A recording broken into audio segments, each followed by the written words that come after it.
ನಮಸ್ಕಾರ. ಎಲ್ಲರಿಗೂ ಕನ್ನಡತಿ ಅಡುಗೆ ಚಾನಲ್ಗೆ ಸ್ವಾಗತ. ಈಗಂತೂ ಹಸಿ ಬಟಾಣಿ ಸೀಸನ್ ಅದ್ರಿ. ಆ ಬಟಾಣಿಯಿಂದ ನೀವೇನು ಪಲ್ಯನೂ ಮಾಡ್ಕೊಂಡಿರ್ತೀರಿ ಅಥವಾ ಹೊಸ ಹೊಸ ಸ್ನ್ಯಾಕ್ಸ್ಗಳನ್ನು ಟ್ರೈ ಮಾಡಿರ್ತೀರಿ ಮತ್ತು ನೀವೇನು ಪರಾಠನೂ ಮಾಡ್ಕೊಂಡಿರ್ತೀರಿ. ನಾನೊಂದು ಹೊಸ ಥರದ ಬೆಳಗಿನ ತಿಂಡಿಯನ್ನು ಮಾಡಿ ತೋರಿಸ್ತಾ ಇದ್ದೀನಿ ರೀ. ತುಂಬಾ ಡಿಫ್ರೆಂಟ್ ಆಗಿರುವಂಥ ರೆಸಿಪಿ ರೀ.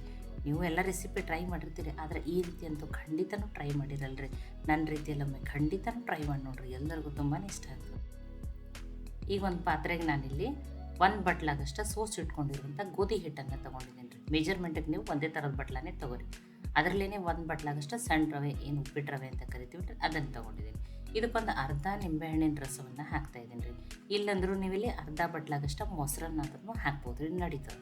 ಒಂದೊಂದು ಸಲ ಮೊಸರು ಇರುವುದಿಲ್ಲ, ಆದರೆ ನಿಂಬೆಹಣ್ಣಂತೂ ಇದ್ದೇ ಇರ್ತದೆ.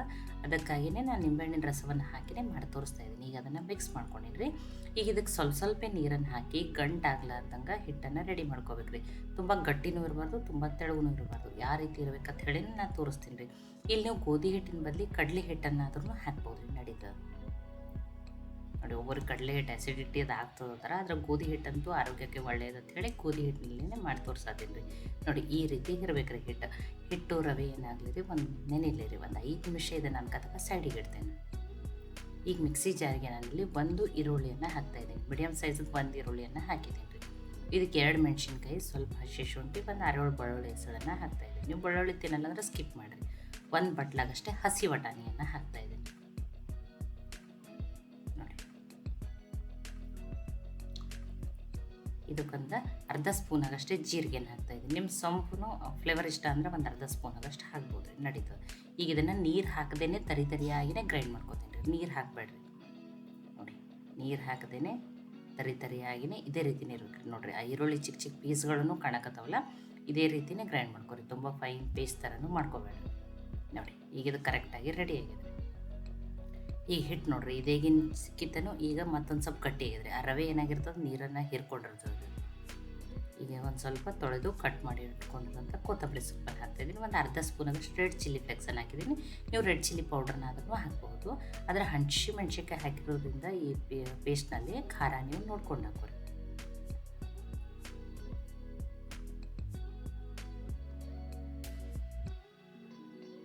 ಈಗ ಈ ಪೇಸ್ಟನ್ನು ಮಾಡಿದ್ದೀನಿ, ಹಾಕಿದ್ದೀನಿ. ಇದಕ್ಕೊಂದು ಅರ್ಧ ಸ್ಪೂನಾಗಷ್ಟೇ ಗರಂ ಮಸಾಲನ ಹಾಕ್ತಾಯಿದ್ದೀನಿ. ಈಗ ಇದನ್ನು ಮಿಕ್ಸ್ ಮಾಡ್ಕೊತೀನಿ ರೀ. ನೋಡಿರಿ, ತುಂಬ ಗಟ್ಟಿ ಅನ್ಸಕತ್ತಿತ್ತಂದ್ರೆ ಅಷ್ಟೇ ನೀರನ್ನು ಹಾಕೋಬೇಕ್ರಿ. ನೀರನ್ನು ನೋಡಿ ಹಾಕೋರಿ, ಒಮ್ಮೆಲೆ ನೀರನ್ನು ಹಾಕೋಬೇಡ್ರಿ. ನೋಡಿ, ಅದಕ್ಕೆ ಫಸ್ಟನ್ನು ಹಿಟ್ಟು ತುಂಬ ತೆಳು ಮಾಡಬಾರ್ದು ರೀ. ನೋಡಿ, ಗಟ್ಟಿ ಅನ್ಸಕತ್ತದ ಇದು ಹಿಟ್ಟು. ಇನ್ನೊಂದು ಸ್ಪೂನಾಗಷ್ಟೇ ಇದು ನೀರನ್ನು ಹಿಡಿಸ್ತದೆ ರೀ. ಇಲ್ಲಿ ಉಪ್ಪು ಹಾಕಿಲ್ಲ, ನಾನು ರುಚಿಗೆ ತಕ್ಕಷ್ಟು ಉಪ್ಪನ್ನು ಹಾಕ್ತಾಯಿದ್ದೀನಿ ಫಸ್ಟ್.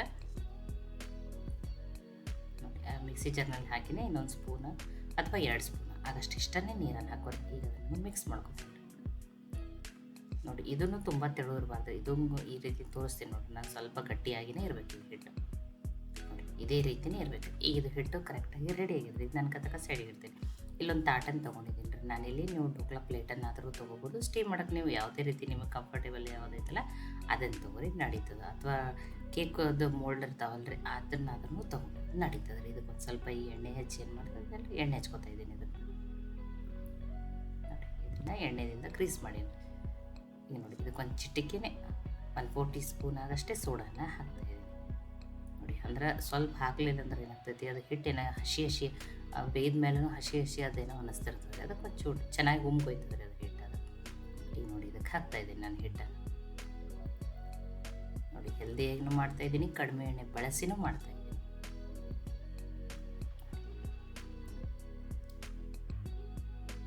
ಇದಕ್ಕೊಂದು ಸ್ವಲ್ಪ ರೆಡ್ ಚಿಲ್ಲಿ ಫ್ಲೇಕ್ಸ್ ಆದರೆ ಇನ್ನೊಂದು ಚೂರು ಹಾಕ್ತೀನಿ, ಚೆನ್ನಾಗಿ ಕಾಣ್ತದೆ ಅಂತ ಹೇಳಿ.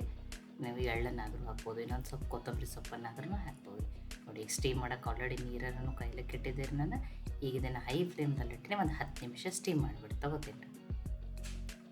10 ನಿಮಿಷ ಆಗಿದೆ ನೋಡಿ. ಸ್ಟೀಮ್ ಆದಮೇಲೆ ಹಿಟ್ಟಿನ ಕಲರು ಚೇಂಜ್ ಆಗಿದ್ರೆ ಚೆನ್ನಾಗಿ ಹಿಟ್ಟನ್ನು ಬೇಯ್ದದೆ ನೋಡಿರಿ. ನೀವು ಟೂತ್ ಪಿಕ್ಲೇನೂ ಚೆಕ್ ಮಾಡ್ಬೋದು. ಹಿಟ್ಟೆಲ್ಲ ಏನಾಗಿದ್ರೆ ಚೆನ್ನಾಗಿ ಬೇಯ್ದದೆ. ಈಗ ಇದನ್ನು ತೆಗೆದುಬಿಟ್ಟು ಒಂದು ಸ್ವಲ್ಪ ಆರಲಿ ರೀ. ಆರಿದ್ಮೇಲೆ ನಾನು ನಿಮಗೆ ಕಟ್ ಮಾಡಿಬಿಟ್ಟು ತೋರಿಸ್ತೀನಿ. ನೋಡಿರಿ, ಆ ಎಣ್ಣೆ ಹಚ್ಚೋದ್ರಿಂದ ಏನಾಗ್ತೈತಿ, ಬೇಗನೆ ಈ ಥರ ಏನು ಮಾಡ್ತದೆ ರೀ, ಪ್ಲೇಟನ್ನು ಬಿಟ್ಬಿಡ್ತದೆ ರೀ. ನೋಡಿ, ನಿಮಗೆ ಯಾವ ಶೇಪ್ದಲ್ಲಿ ಬೇಕು ನೀವು ಆ ಶೇಪ್ದಲ್ಲಿನೇ ಕಟ್ ಮಾಡ್ಕೋಬೋದು, ನಡೀತದೆ. ನೀವು ಇಲ್ಲಿ ಪಿಜ್ಜಾ ಥರನೂ ಕಟ್ ಮಾಡ್ಕೋಬೋದು ಅಥವಾ ಸಣ್ಣ ಸ್ಕ್ವೇರ್ ಆಗಿನೂ ಕಟ್ ಮಾಡ್ಕೋಬೋದು, ನಡೀತದೆ. ಇವು ಢೋಕಳ ಅದು ಇರ್ತಾವಲ್ಲ ಅದೇ ಥರನೇ ಮಾಡ್ಬೋದು. ನೋಡಿ ನಾನು ದೊಡ್ಡ ದೊಡ್ಡ ಆಗಿಯೇ ಪೀಸ್ಗಳನ್ನಾಗಿಯೇ ಕಟ್ ಮಾಡ್ಕೊತೀನಿ ನೋಡಿ ಈ ರೀತಿ. ಇಲ್ಲ ನೀವು ಚಿಕ್ಕ ಚಿಕ್ಕ ಪೀಸ್ಗಳು ಬೇಕಂದ್ರೆ ಆ ರೀತಿಯೂ ಮಾಡ್ಕೊಳ್ಳಿ ನಡೀತದೆ.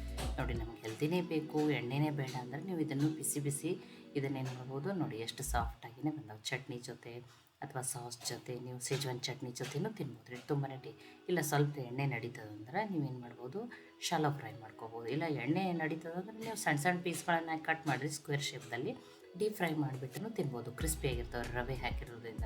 ನಾ ಈಗ ಶಾಲೋ ಫ್ರೈ ಮಾಡೋಕ್ಕಿದ್ನಿ, ಅದಕ್ಕೊಂದು 4 ಸ್ಪೂನಾಗಷ್ಟು ಎಣ್ಣೆಯನ್ನು ಆಲ್ರೆಡಿ ಕಾಯ್ಲಿಕ್ಕೂ ಇಟ್ಟಿದ್ದೆ ರೀ. ಇದಕ್ಕೊಂದು ಸ್ಪೂನಾಗಷ್ಟೇ ನಾನು ಏನು ಮಾಡ್ತೀನಿ, ಬಿಳಿ ಎಳ್ಳೆನ ಹಾಕ್ತೀನಿ. ಟೇಸ್ಟ್ ಚೆನ್ನಾಗಿ ಬರ್ತದೆ, ನೋಡೋಕ್ಕೂ ಚೆನ್ನಾಗಿ ಕಾಣ್ತದೆ ಅಂತೇಳಿ. ಇಲ್ಲಾಂದ್ರೆ ನೀವು ಹಿಟ್ಟಿನಲ್ಲಿನೂ ಹಾಕ್ಬೋದು. ಈಗ ಇದನ್ನು ಶಾಲೋ ಫ್ರೈ ಮಾಡಿಬಿಟ್ಟು ತೊಗೊಳ್ಳಿ ನೋಡಿ. ಕೆಂಪಗಾಗೋವರೆಗೂ ಎಲ್ಲ ಸೈಡ್ಸ್ನಿಂದ ಬೇಯಿಸ್ಕೊತೀನಿ ನೋಡಿ. ನೋಡಿ ಆ ರವೆಯಿಂದ ಏನಾಗಿರ್ತದೆ, ಹೊರಗಡೆ ಲೇಯರ್ ರೀತಿ ಶಾಲೋ ಫ್ರೈ ಅಥವಾ ಡೀಪ್ ಫ್ರೈ ಮಾಡಿಕೊಂಡ್ರೆ ಹೊರಗಡೆಯಿಂದ ಕ್ರಿಸ್ಪಿ, ಒಳಗಡೆಯಿಂದ ಸಾಫ್ಟ್ ಇರ್ತದೆ ರೀ ನೋಡಿ. ಇಲ್ಲ ನಿಮ್ಗೆ ಗೋಧಿ ಹಿಟ್ಟು ಬೇಡ ಅಂದ್ರೆ ನೀವು ಇಲ್ಲಿ ಗೋಧಿ ಹಿಟ್ಟಿನ ಬದಲು ಏನು ಮಾಡ್ಬೋದು, ಕಡಲೆ ಹಿಟ್ಟನ್ನಾದರೂ ನೋಡಿರಿ ಈ ರೀತಿ ನಾನು ಎಲ್ಲ ಸೈಡ್ಸ್ದಿಂದಲೂ ಕೆಂಪಗಾಗೋವರೆಗೂ ನೋಡಿ ಶಾಲೋ ಫ್ರೈ ಮಾಡೀನಿ. ಅಂದ್ರೆ ಕ್ರಿಸ್ಪಿಯಾಗಿ ಚೆನ್ನಾಗಿರ್ತದೆ ನೋಡಿ. ಈ ರೀತಿ ಎಲ್ಲನೂ ಚೆನ್ನಾಗಿದೆ ನೋಡಿ. ಏನಾಗ್ತದೆ, ಹಸಿ ಬಟಾಣಿ ಪಲ್ಯ ಪರಾಟ ಅದು ಮಾಡ್ಕೊಂಡಿರ್ತೀವಿ, ಆದರೆ ಮಕ್ಳಿಗೆ ತಿನ್ನಂದ್ರೆ ಆ ರೀತಿ ತುಂಬೊರು ಪಲ್ಯನೂ ಜಾಸ್ತಿ ತಿನ್ನಲ್ಲ. ಈ ರೀತಿ ರುಬ್ಬಿ ಹಾಕಿಬಿಟ್ಟು ಮಾಡಿ ಮಕ್ಳಿಗೆ ಹೆಲ್ದಿಯಾಗಿನೂ ಕೊಡ್ಬೋದು ನೋಡಿ. ತುಂಬ ಬಿಸಿ ಅದಾವ್ರಿ, ಒಂಚೂರು ಆರ್ಲಿ ನಾನು ನಿಮಗೆ ಕಟ್ ಮಾಡಿಬಿಟ್ಟೆ ತೋರಿಸಿ ನೋಡಿ ಎಷ್ಟು ಚೆನ್ನಾಗಿ ಬಂದಾವೆ. ಇದು ಗೋಧಿ ಹಿಟ್ಟು, ರವೆ, ಹಸಿ ಬಟಾಣಿ ಹಾಕಿ ರುಬ್ಬಿ ಮಾಡಿದೆ ಅಂತ ಹೇಳಿ ಅನ್ಸುತ್ತೆ ನೋಡಿ. ರವೆಯಿಂದ ಹೊರಗಡೆ ಲೇಯರ್ ಕ್ರಿಸ್ಪಿ, ಒಳಗಡೆಯಿಂದ ಸಾಫ್ಟ್. ಕಟ್ ಮಾಡಿಬಿಟ್ಟು ತೋರಿಸ್ತೀನಿ ನೋಡಿ ಎಷ್ಟು ಚೆನ್ನಾಗಿ ಕಲರ್ಫುಲ್ಲಾಗಿ ತುಂಬಾ ಟೇಸ್ಟಿಯಾಗಿ ಕಾಣುತ್ತದೆ ನೋಡಿ. ಸೇಜ್ವಾನ್ ಚಟ್ನಿ ಜೊತೆ, ಸಾಸ್ ಜೊತೆ ನೀವು ಇದನ್ನು ಏನು ಮಾಡ್ಬೋದು, ಸರ್ವ್ ಮಾಡ್ಬೋದು. ನನಗೆ ಇದನ್ನು ಏನು ಮಾಡ್ತೀವಿ, ಸಾಸ್ ಜೊತೆಗೆ ಸರ್ವ್ ಮಾಡ್ತೇವೆ. ಇಲ್ಲ ಗ್ರೀನ್ ಚಟ್ನಿ ಇದ್ರೆ ನೀವು ಗ್ರೀನ್ ಚಟ್ನಿ ಜೊತೆನೂ ತಿನ್ಬೋದು. ಬಿಸಿ ಬಿಸಿ ಟೇಸ್ಟಿಯಾಗಿರುವಂಥ ಗೋಧಿ ಹಿಟ್ಟು, ರವೆ, ಹಸಿ ಬಟಾಣಿಯಿಂದ ಮಾಡಿರುವ ಢೋಕಳ ಅಂತಲೂ ಕರಿಬೋದು. ಅಥವಾ ಇದಕ್ಕೆ ಏನು ಹೆಸರು ಇಡೋದು ಅಂತ ಹೇಳಿ ನೀವು ಇನ್ನೊಂದು ಕಮೆಂಟನ್ನು ಮಾಡಿ ನಿಮಗೆ ತಿಳಿಸ್ರಿ ನೋಡಿ. ಈ ರೆಸಿಪಿ ನಿಮಗೆ ಇಷ್ಟ ಆಗಿದ್ರೆ ಲೈಕ್ ಮಾಡಿ, ಶೇರ್ ಮಾಡಿ, ಕಮೆಂಟ್ ಮಾಡಿರಿ. ಖಂಡಿತನೂ ಟ್ರೈ ಮಾಡಿ ನೋಡಿ. ಮತ್ತೆ ಒಳ್ಳೆ ರೆಸಿಪಿ ಜೊತೆ ಸಿಗೋಣ. ಎಲ್ಲರಿಗೂ ಧನ್ಯವಾದಗಳು. ಇನ್ನೂ ನೀವು ಕನ್ನಡತಿ ಅಡುಗೆ ಚಾನಲನ್ನು ಸಬ್ಸ್ಕ್ರೈಬ್ ಮಾಡಿದ್ದಿಲ್ಲ ಅಂದ್ರೆ ಸಬ್ಸ್ಕ್ರೈಬ್ ಮಾಡಿ, ಬೆಲ್ ಐಕಾನ್ ಪ್ರೆಸ್ ಮಾಡೋದನ್ನು ಮರಿಬೇಡಿ.